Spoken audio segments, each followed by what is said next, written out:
ሰላሙ አለይኩም ወረህመቱላሂ ወበረካቱሁ። በዚህ አጭር ቪዲዮ ስለ ኢድጋም እና የኢድጋም ፊደላቶች ከነምሳሌያቸው ቢኢዝኒላሂ ተዓላ እናያለን። ኢድጋም የሚባለው ታዕሪፉንና በሉጋ ደረጃ በቋንቋ ደረጃ እና በእስጥላህ ደረጃ እዚህ ላይ ቁጭ ብለዋል። ታዕሪፉል ኢድጋም የሚባለው ሉገተን አልኢድኻል ነው፣ ማስገባት፣ አንድን ነገር በአንድ ነገር ላይ ማስገባት። ኢድኻሉ ሸይ ዐላ ሸይ፣ አንድን ነገር በአንድ ነገር ላይ ማስገባቱ ኢድጋም ይባላል በቋንቋ ደረጃ ማለት ነው። ወስጢላህን በሸሪያ ደረጃ ደግሞ ወይም ደግሞ እንደ አህለል ቁራ የቁርአን ባልተቤቶች ተጅዊድ ባልተቤቶች ጋር ኢጅቲማዑ መሰብሰብ ነው።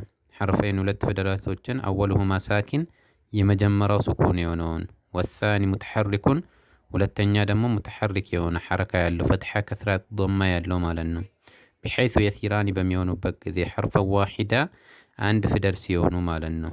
እንደ አንድ ፊደል ተጨፍልቆ ይቀራሉ። ምን አይነት ሆኖ ሙሸደደን ሸዳ ያለው የጠበቀው ነው ማለት ነው። ሚን ጂንስ ሳኒ ሁለተኛ ጂንስ ሁለተኛ ፊደል ሙተሐሪኩ ላይ ማለት ነው። ተንዊን ወይን ሌላኛው ደግሞ ተንዊን ወይን ኑን ሳኪና ሲመጣ ማለት ነው። ፊት ለፊት ላይ ያለው ፊደል የኢድጋም ፊደል ሲሆን በዛ ላይ ሸዳ ሆኖ ጠብቆ ሁለተኛው ላይ ተጨፍልቆ ይቀራል ማለት ነው። አቅሳሙል ኢድጋሚ የኢድጋም አቅሳሞቹ የንቀሲሙል ኢድጋሙ ኢላ ቅስመይን ሁለት ቦታ ይካፈላል።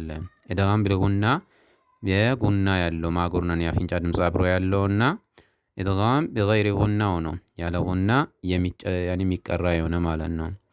ወሑሩፉሁ ቢጉና ጉና ያለው አርበዕቱም አራት ናቸው። መጅሙዐቱን ፊ ለፍዝ ዩሚን ዩሚን በሚለው ላይ ዩሚኑ በሚለው ፊደላቶች አራቱ ፊደላቶች ውስጥ ይገባሉ ማለት ነው። አልአምሲላ ምሳሌዎቹ አልሐርፍ አልሚሳል ብሎ አለ።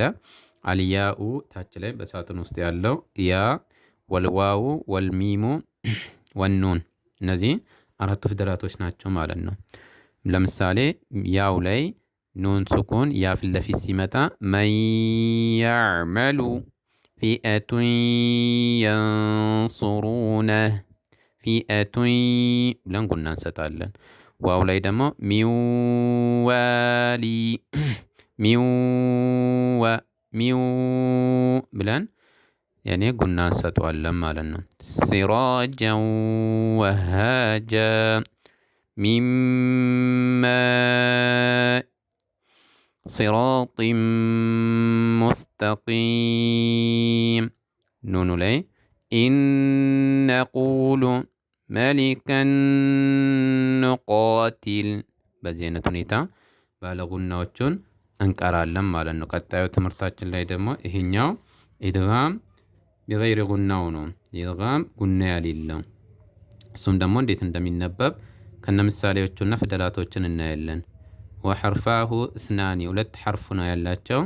ኢስነ ሁማ እነሱም አላሙ ወራ ነው። ላምና ራ ነው።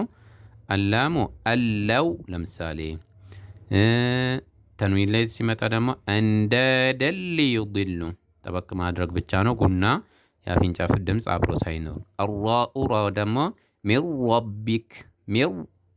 ረቢክ በሸረ ረሱላ በዚህ አይነት ሁኔታ ነው የኢድጋም ምሳሌዎቹ ማለት ነው። ሰላሙ አለይኩም ወረሕመቱላህ።